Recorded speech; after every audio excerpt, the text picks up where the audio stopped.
अहमद साहब, आप देख रहे हैं कि अभी भी जो नैरेटिव है असेंबली के अंदर, असेंबली के बाहर फॉर्म 45, 47 के इर्द गिर्द घूम रहा है। ये पहली बार नहीं हुआ बहरहाल पाकिस्तान की सियासत में, एटलीस्ट जब से मैंने इलेक्शन के हवाले से होश उठाया है, धांधली के बारे में सवालात उठते रहते हैं। इस मर्तबा चूंकि पैमाना बहुत ज्यादा है, यानी कि क्लेम बहुत बड़ा है उन लोगों का जिनको लगता है कि उनकी जो मैंडेट है वो उनको नहीं मिला है, तो आपको लग रहा है कि कुछ अनयूजुअल है इस वक्त? क्या ये बहस हमें मजीद सेटल करने में वक्त लगेगा? और अभी जो पैटर्न्स है उसमें आपके लिए नई बात क्या है, तशवीशनाक बात क्या है इलेक्शन कमीशन के किरदार के हवाले से खास तौर पे? जी बहुत शुक्रिया। देखिए, इस वक्त गैर मामूली बात यह है, और जो तशवीश की बात सबसे ज़्यादा ये है कि सवालात तो इस बारे में उठाए जाते रहते हैं, माजी में भी इस दफ़ा भी उठाए गए हैं, लेकिन उसके बारे में जो अथॉरिटीज़ हैं, यानी इलेक्शन मैनेजमेंट बॉडी है, यानी इलेक्शन कमीशन है, उसको जो काम करने चाहिए थे वो अनफॉर्चुनेटली उसने नहीं किए। मसलन ये कि पहले तो इंतखाबात का ऐलान रात को 2 बजे करना चाहिए था, वो नहीं किया। सुबह 10 बजे तक कर देना चाहिए था, वो भी नहीं किया। बहुत थोड़े से इलेक्शन के रिजल्ट अनाउंस हुए। लेकिन फिर उससे भी बड़ी बात यह है कि ये जो तनाज़ा उठ खड़ा हुआ है फॉर्म 45 का, 47 का, ये भी खत्म हो जाता या इसके बारे में लोगों को पता चल जाता अगर मुकर्ररा आइन में कानून में दी गई मुद्दत के अंदर 14 दिन के अंदर इनको वेबसाइट पे ये फॉर्म लगा देने चाहिए थे, उन्होंने नहीं लगाए। और ना सिर्फ नहीं लगाए, उसकी कोई एक्सप्लेनेशन भी नहीं दी। तो ये दोनों बातें बहुत तशवीश की हैं। और तीसरी बात उसके साथ मुंसलिक ये भी है कि जो रिजर्व सीटें होती हैं उसके बारे में भी फैसला फौरी तौर पे कर दिया जाता है, और वो फैसला इतने दिन गुजरने के बावजूद नहीं हुआ। वन वे या दी अदर ये फैसला हो जाता तो फिर ताकि अदालतों के अंदर भी ये मामला चला जाता, लेकिन उसका फैसला ना होना भी ये तीसरी तशवीश की बात है।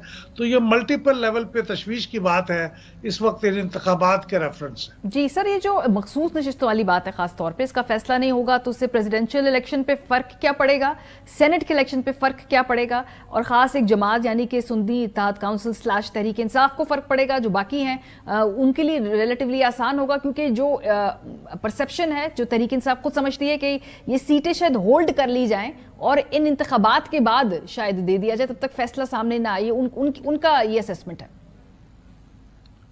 देखिए, अगर ये सुन्नी इत्तेहाद काउंसिल या तहरीक इंसाफ वाले ऐसा समझते हैं तो उनको ये समझने की जस्टिफिकेशन मौजूद है, क्योंकि वरना इन नशिस्तों के बारे में फैसला करने का इतनी देर तक इसे होल्ड करना मुनासिब नहीं है। अगर वो कानूनी निकात की बुनियाद पे भी होल्ड कर रहे हैं तो भी गलत है, ये फैसला कर देना चाहिए। आफ्टर ऑल इतनी कॉम्प्लिकेटेड चीज तो नहीं है। या तो वो ये समझेंगे कि उनको दे देनी चाहिए नशिस्तें, या कहेंगे नहीं देनी चाहिए। जो भी फैसला हो उसे कर देना चाहिए, क्योंकि ये वाकई अगर इन नशिस्तों का फैसला चूंकि नहीं हुआ तो जिन जिन असम्बलियों के अंदर इंतखाबात हो चुके हैं वहां पीटीआई और सुन्नी इत्तेहाद काउंसिल को तो नुकसान हुआ है। ठीक है, वो शायद विनिंग पोजीशन में नहीं थी, लेकिन जहां कहीं वो बिल्कुल करीब पोजीशन होगी, जैसे अब नेशनल असम्बली में है, वहां पे इसका फर्क पड़ सकता है। और सेनेट और सदारती इंतखाबात पे तो लाजमी तौर पे फर्क पड़ेगा। सेनेट में तो उनकी नशिस्तें कम हो जाएंगी, और इस तरह से सदारती इंतखाबात पे भी चूंकि बहुत करीब है दोनों का मामला, तो उसमें भी फर्क पड़ सकता है। तो इसलिए इसका फैसला ना करना मल्टीपल लेवल पे गलत बात है, गैर कानूनी है, गैर इखलाकी है, और इसको कर देना चाहिए। अहमद साहब, लेकिन एक तो फैसला है कि आप फैसला ना करें, और एक दूसरा पहलू है कि आप फैसला कर दें और नशिस्तें ना दें, तो फिर तकसीम का फॉर्मूला क्या होगा? मतलब वो भी कोई नया इन्वेंट किया जाएगा? We are inventing things as we go on. इस वक्त सिनेरियो तो यही है।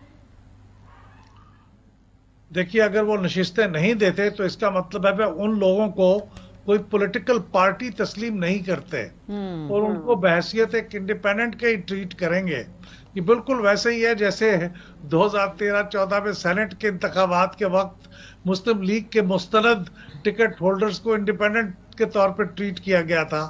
जैसे आप पीटीआई के लोगों ने इलेक्शन लड़ाया तो बहुत सारे इंडिपेंडेंट के तौर पर ट्रीट किया गया है।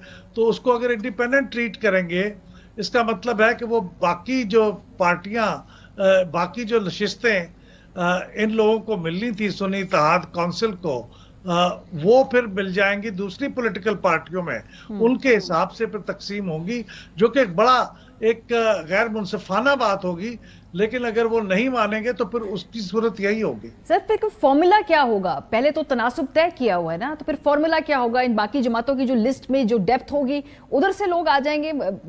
یہ سمجھ نہیں آ رہی، اتنی کمپلیکیٹڈ سچویشن ذرا سمجھا دیے آسان کر کے۔ نہیں دیکھیے، وہ طریقہ کار یہ ہے کہ آپ جتنی نشستیں ہیں ان کو ان پارٹیوں کے تناسب سے تقسیم کر دیتے ہیں جو اسمبلی میں موجود ہیں۔ تو ابھی آپ نے یہ جو جس طرح سے تقسیم ہوئی ہیں پارٹیوں کے درمیان، وہ تو اس مفروضے پہ ہوئی ہیں کہ سنی اتحاد کونسل کے لوگوں کو بھی شاید نشستیں مل جائیں گی، اس لیے وہ نشستیں تو ابھی ہولڈ کر لی گئی ہیں۔ لیکن جب وہ نشستیں ہولڈ کرنے سے ان ہولڈ ہو جائیں گی تو پھر وہ انہی 3 پارٹیوں میں، 4 پارٹیوں میں یا 6 پارٹیاں جس اسمبلی میں موجود ہیں، ان کے اندر ان نشستوں کے حساب سے تقسیم ہو جائیں گی جتنی ان کی جنرل نشستیں تھیں۔ تو اس کا فائدہ صرف انہی پارٹیوں کو ہوگا جو موجود ہیں سوائے سنی اتحاد کونسل کے۔ لیکن یہ اتنا غیر منصفانہ فیصلہ ہوگا کہ میں سمجھتا ہوں کہ عدالتوں میں بھی یہ مشکل سے ہولڈ کرے گا۔ جی، اور اگر آپ کو استحکام چاہیے، اگر آپ کو آگے بڑھ کے کنسنسس کرنا ہے تو اس یہ انتہائی ایک بڑا ہی انفیئر موو بھی ہوگا۔ بہت شکریہ، ہمارے ساتھ سربراہ پلڈاٹ موجود تھے۔